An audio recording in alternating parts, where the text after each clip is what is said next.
Spring, 1962, a cafe in Saint-Germain-des-Prés. Brigitte Bardot sat alone, wearing sunglasses indoors, trying to be invisible. It wasn't working. People were staring, whispering, a few brave souls approaching for autographs. A young woman slid into the seat across from her, 20 years old. Stunning, also wearing sunglasses indoors. "They don't leave you alone, do they?" she said. Brigitte looked up, recognized her immediately. Catherine Deneuve, rising star, already being called the next Brigitte Bardot. "No, they don't. You'll learn that soon enough." "I'm already learning. That's why I'm wearing these ridiculous sunglasses in a dark cafe." Brigitte laughed. First genuine laugh in weeks. "Welcome to the club. Population, too small to help each other, too large to escape." Catherine smiled. Maybe we could help each other anyway. And just like that, a friendship began. For 3 years, they were inseparable. Not publicly, they were careful about that, but privately, they became each other's anchor in an industry designed to destroy women like them. They'd meet at Catherine's apartment, talk for hours about the directors who pressured them, the photographers who violated boundaries, the constant objectification disguised as admiration. Brigitte found something in Catherine she'd never had before. A friend who understood without judgment. Catherine was 8 years younger, but already facing the same machinery. Brigitte had been fighting for years.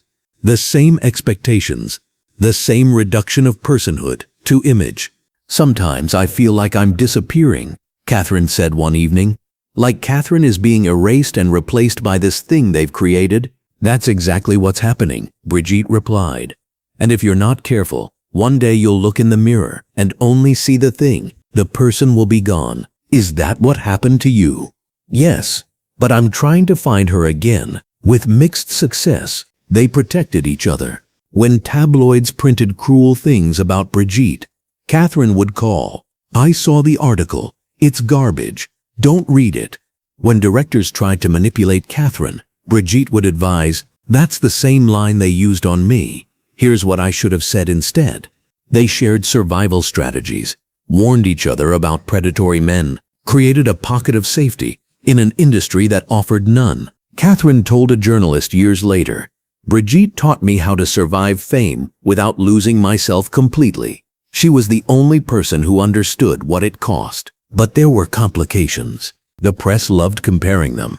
Catherine Deneuve, the new Bardot.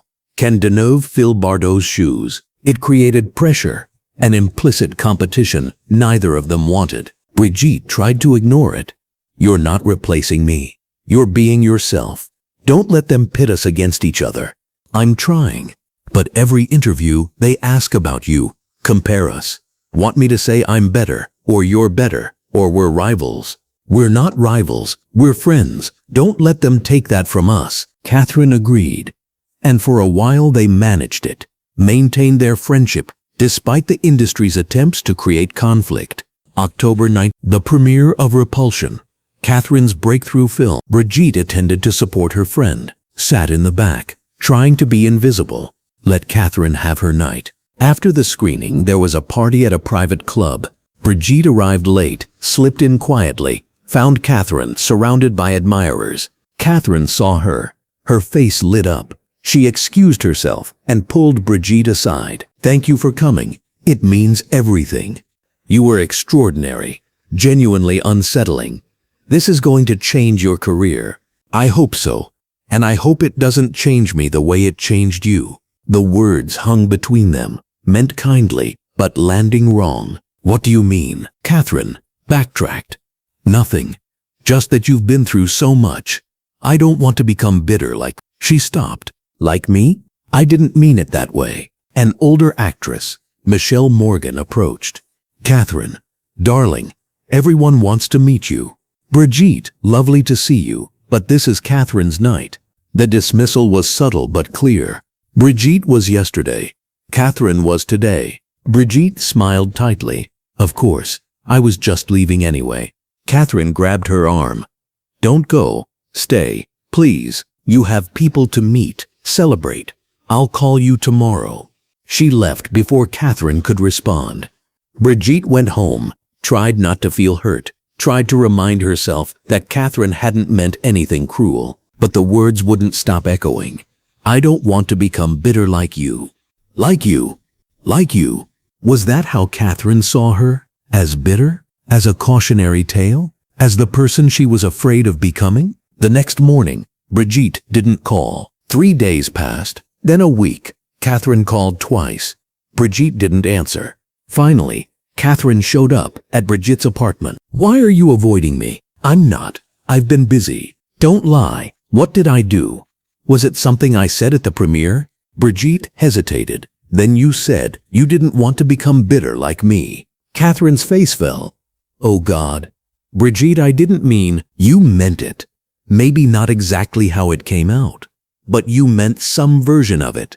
You see me as damaged, bitter, a cautionary tale. No, I see you as someone who survived impossible things, who's stronger than anyone I know, but also bitter, also changed, also something you're afraid of becoming. Catherine sat down. You're right. Part of me is afraid. Afraid that what happened to you will happen to me. That I'll go through what you went through and come out different. Different how? Harder. More closed off. Less able to trust people. And you think that's my fault? That I chose to become this way? No. I think the industry did it to you. And I'm terrified it'll do it to me too. So instead of empathy, you're treating me like a warning label. Don't become like Brigitte. That's not fair, isn't it? You just said you're afraid of becoming like me. Like being me is the worst possible outcome. Catherine was quiet for a long moment. I didn't realize how that sounded. But Brigitte, you have to admit you've changed. You're more suspicious, more isolated. You don't trust anyone. Because everyone I've trusted has betrayed me. That's not bitterness. That's pattern recognition. But it's also a wall. You've built walls so high that nobody can reach you anymore. Because the alternative is being constantly hurt. Would you prefer I stay vulnerable and keep getting destroyed? I'd prefer you find some middle ground. Some way to protect yourself without shutting everyone out. That's easy to say at 23 when you haven't been chewed up and spit out yet. Come talk to me in 8 years. See if you still think there's a middle ground. The argument escalated, both of them saying things they'd regret. Catherine, you act like you're the only person who's suffered, like nobody else understands. Brigitte, you don't understand. You've been famous for 2 years. I've been public property for 9. Don't tell me about understanding. Catherine, and that gives you the right to be cruel? To shut out the people who care about you? Brigitte, I'm not shutting you out. You're pushing me away because you're scared of becoming me. There's a difference. Maybe I am scared because I look at you and I see someone who's been destroyed by this industry, and everyone tells me I'm following the same path. So yes, I'm scared, and I don't want to end up alone and bitter and unable to trust anyone. The words hit like a slap. Alone, bitter, unable to trust. That's how Catherine saw her. How everyone saw her. Brigitte stood up. I think you should leave. Brigitte, please, just go. Catherine left, and they didn't speak for 6 months. In that 6 months, their estrangement became public. The tabloids noticed immediately. Bardot and Deneuve, from friends to rivals? What caused the split? Neither of them commented. But the speculation was relentless, and the comparisons got worse.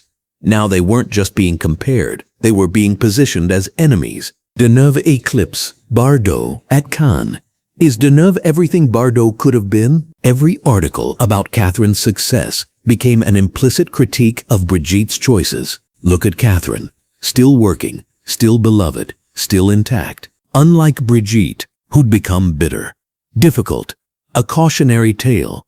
In March 1966, they ran into each other at a restaurant, awkward, painful, neither knowing what to say. Finally, Catherine spoke. I miss you. I miss you too. Can we try again? Be friends again? Brigitte wanted to say yes, wanted to rebuild what they'd had, but she couldn't forget what Catherine had said. I don't want to become bitter like you. I don't think we can. Not really. Because you see me as a warning, and I can't be friends with someone who's afraid of becoming me. I'm not afraid of becoming you. I'm afraid of going through what you went through. It's the same thing. You look at me and see damage, see failure, see everything you're trying to avoid. That's not true. Then tell me, do you think I made the right choices? Do you respect how I've handled fame? Catherine hesitated. Just for a moment, but long enough. I respect that you survived. But I think you could have survived differently, with more grace, more openness. There it was, the truth beneath the friendship. Catherine didn't respect Brigitte's choices, thought she'd handled things wrong, thought she'd become bitter when she could have been graceful, as if grace was an option when you were drowning. You're 23, Brigitte said quietly. You've been famous for 2.5 years. You haven't earned the right to judge how I survived 9 years of this. I'm not judging. Yes, you are. You've decided I'm doing it wrong, that you'll do it better, that you won't become the bitter cautionary tale like I did. Brigitte, please, I hope you're right. I hope you manage it better than I did. I hope you stay graceful and open and trusting. But if you don't, if this industry breaks you the way it broke me, don't expect me to be there, because I can't support someone who spent years judging me for surviving imperfectly. They didn't speak again for decades. Their paths crossed occasionally. Award shows, festivals, industry events, polite nods. Nothing more. The press called it a rivalry, a falling out between divas, jealousy over Catherine's ascendance and Brigitte's decline. But it was simpler than that. It was one person surviving messily, and another person judging that survival as failure. Years passed. Both their careers evolved. Brigitte retired in disappeared from public life, built her animal sanctuary. Catherine continued working, became an icon in her own right, navigated fame with what appeared to be grace. But in 1992, Catherine gave an interview where she admitted, staying in this industry required compromises that cost me. I'm not the person I was at 23. Fame changes you, hardens you. I understand things now I didn't understand then. The interviewer asked, do you think Brigitte Bardot was right about the cost of fame? Yes, I judged her for being damaged by this industry. But the industry damages everyone. She was just honest about it. I've spent 30 years pretending the damage doesn't exist. I'm not sure that's better. In 2015, 50 years after their falling out, Catherine wrote Brigitte a letter. It was never published, but Catherine described it in a 2019 interview. I apologized for judging her, for treating her survival as failure, for being so young and arrogant that I thought I could do better. I told her she was right. About all of it. About how fame destroys you. About how survival requires walls. About how you can't stay open and graceful when you're being constantly assaulted. And I told her I was sorry for not understanding, for not supporting her when she needed it, for choosing my fear over our friendship. Did she respond? No, I don't blame her. I hurt her when she was already hurting, judged her when she needed empathy, chose the industry's narrative over her reality. Do you wish you could repair the friendship? Every day. But I don't deserve that repair. I had a friend who was drowning and I criticized her swimming technique. That's not something you come back from. Catherine Deneuve and Brigitte Bardot were best friends until one night changed it all. October 1965. A premiere. A comment.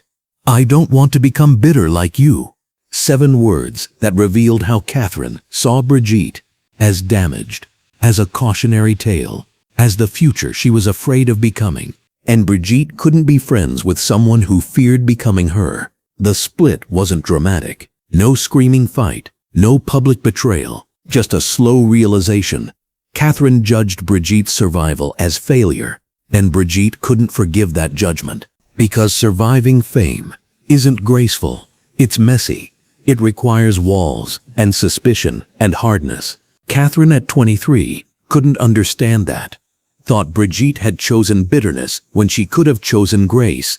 By 50, Catherine understood. But by then, 50 years had passed. And some friendships can't be repaired.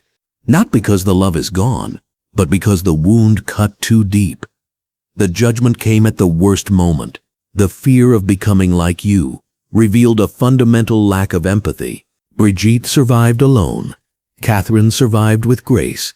Both paid prices the other couldn't see. And the friendship that could have sustained them both died one October night killed not by cruelty, but by judgment, by fear, by a young woman who looked at her friend's survival and saw failure instead of strength.